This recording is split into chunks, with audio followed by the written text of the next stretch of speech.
Hello there, survivors. My name is Jay Steele, and today I'm going to show you guys my take on how to tame a Bloodstalker as efficiently as possible. So let's jump into it. So before we head out, we're going to need some equipment. And my equipment list here that I would recommend to bring is going to be a crossbow with at least 30 grappling hooks. I would say you want to bring at least 20 parachutes because you're going to get grabbed and you're going to need the parachutes. Um, I would bring a fabricated sniper rifle and some bullets if you can. A long neck might work, and I'll explain this here in just a second.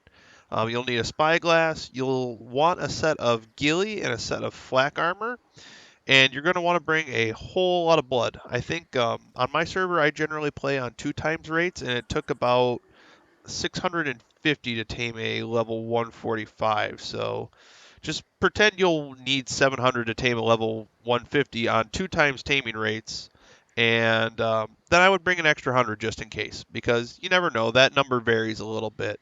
So this is what we got for equipment. Let me show you guys real quick what the sniper rifle or long neck rifle is for and why you might want to bring that. So you're out hunting for one and you spotted one up the tree. You grab your spyglass, you look, it's a low level. You're probably going to find quite a bit of these. So it doesn't grab you and so you don't see it as one that you're looking for again, I recommend you bring a rifle with to shoot it. Problem is sometimes when you shoot them once, they don't fall. And by the time it takes you to reload with a Oh, geez, it did grab me. Um, Hold up here. And this is why we'd want to shoot it so that it doesn't follow us. Um, so a long neck, you couldn't shoot it down. But with a fabricated one, if you shoot it twice, quickly, it'll fall. And then if you're on a T-Rex or some other large mount, you can go ahead and eat it. And it's actually a decent source of chitin. So that is why I bring this. It's just a nice piece of equipment. So let's actually jump on to taming one. All right, so you found a good level one that you want to tame. Now here's where the trick part comes in, um, is they actually require you to sacrifice some tames to them. And the tames I would recommend that you'd want to tame to sacrifice would be in this order: a moss chops, then the Fioma, and then finally a Parasaur. Those are very easy things to tame. The moss chops maybe not so much because of the different things that you have to feed it.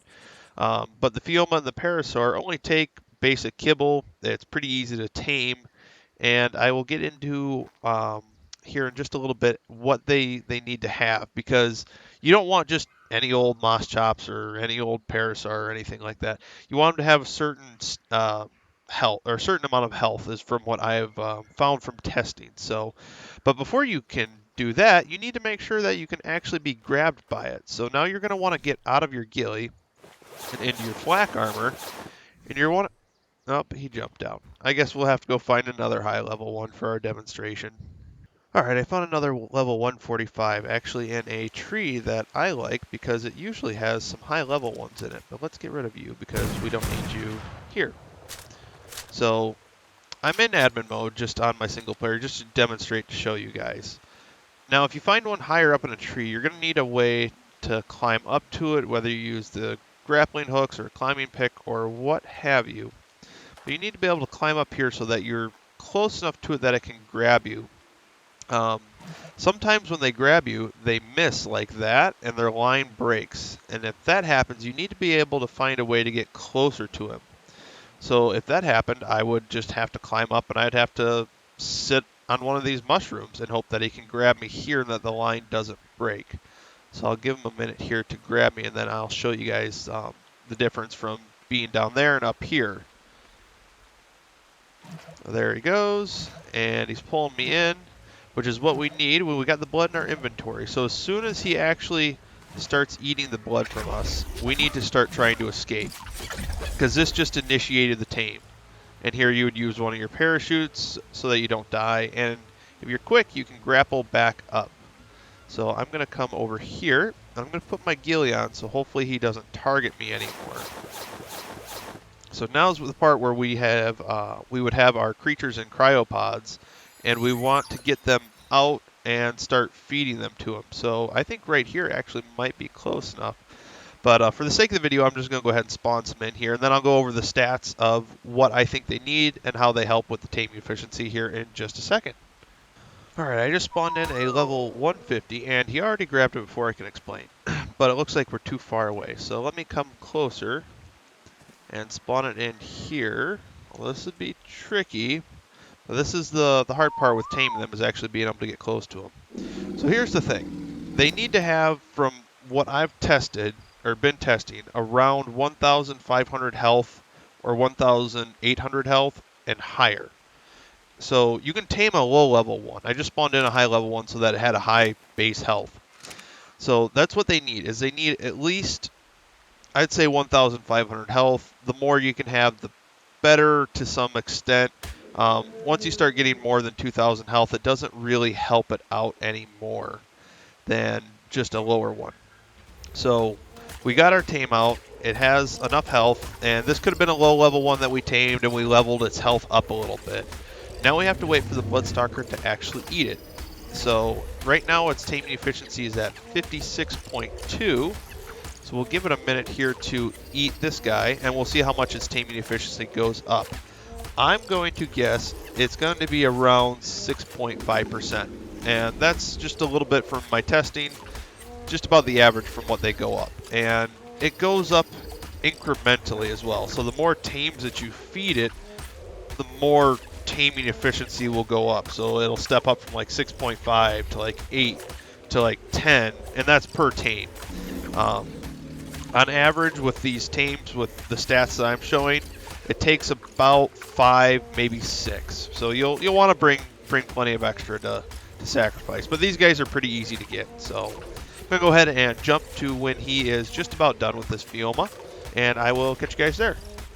Alright, so he's just about to kill the Fioma here. Let's go back and look. He's at 56.2, and now he's at 63.3. So he went up about 9.1%, I think, which is awesome. Pretty good start. So now we just have to do that about 4 more times, I would say. So I'm not going to sit here and make you guys watch me do that 4 more times, but I'm going to spawn another one in here. He's got plenty of health.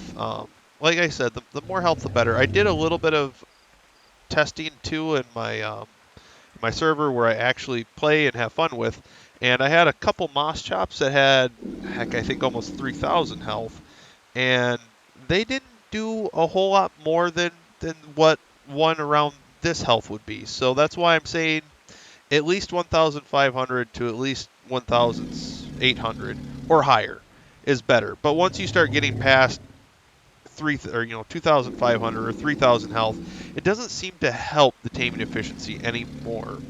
So it's not necessary. So you can tame a low level Fioma and then just level it up a little bit. Keep it in a cryopod for a week maybe and let it get some experience points, and then that should be good. So I think, yeah, that's really all there is to it. The hardest part's actually getting up to them and then having them grab your tames and not you. But as long as your tame is closer to it than you are, it's usually not too bad.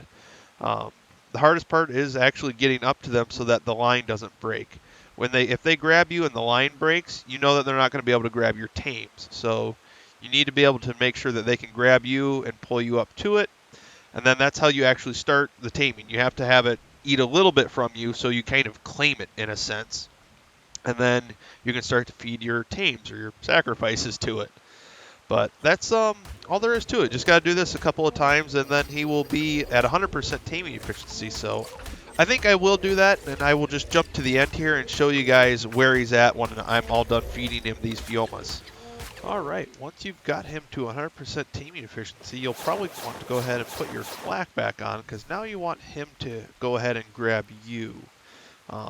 One way you can also check to see the taming efficiency is probably after you've fed it 4, maybe 5.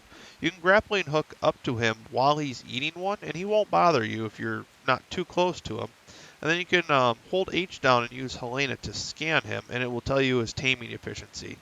So you can just sit there and wait till he eats the last one, scan him, and it'll tell you his taming efficiency, and then you can go ahead and just parachute back down to the ground. So yeah, now all he's got to do is grab me. Oh, there he goes.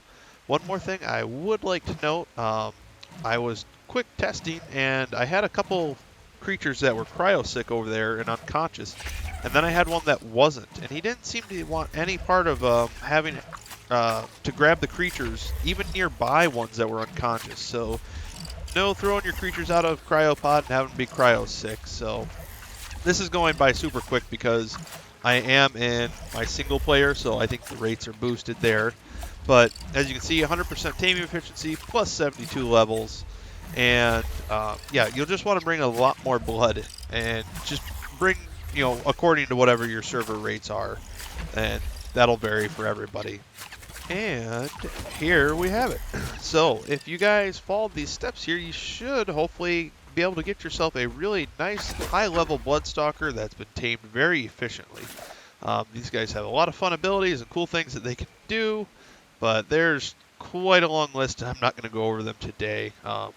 If you guys do have any questions or anything that I can do to help, just ask down in the comments below. I will do my best to help out everybody that I can with any questions that you may have. One spot that I actually like here before I go on the map is about 76 by 73, I think. I almost always find a high-level Bloodstalker in this specific tree. And I know when I'm at this tree because it's got a crevice here around it, or not a crevice, but a river around it. So last time I actually walked in over this log, and that's how I found a high-level one on our server that we normally play on. And if you guys want to check that out, I will put a video in the description or a card or something here to show you guys how we actually tamed one. This is out in the field. This isn't me testing. That's actually how we tamed one. Yeah, we've right on this tree here, we tamed a 145 as well. So it was kind of cool. Anyway, I think I am going to probably attach a screenshot of my numbers if anybody wants to see the raw data that I've gathered from the different taming efficiency, from the different levels and the different amounts of health that creatures have. But this should just about cover it, and should be able to help you guys get a really good Bloodstalker. So again, if anybody has any questions, please feel free to ask them, and I will help out as best as I can. I hope you guys are able to get a really good Bloodstalker. So as always, I am Jay Steele, and I hope this video helped you guys. And if it did, why don't you go ahead and leave a like. Maybe that'll help other people find it, and it can help more people out. So thank you guys so much for watching, and I hope to catch you all around.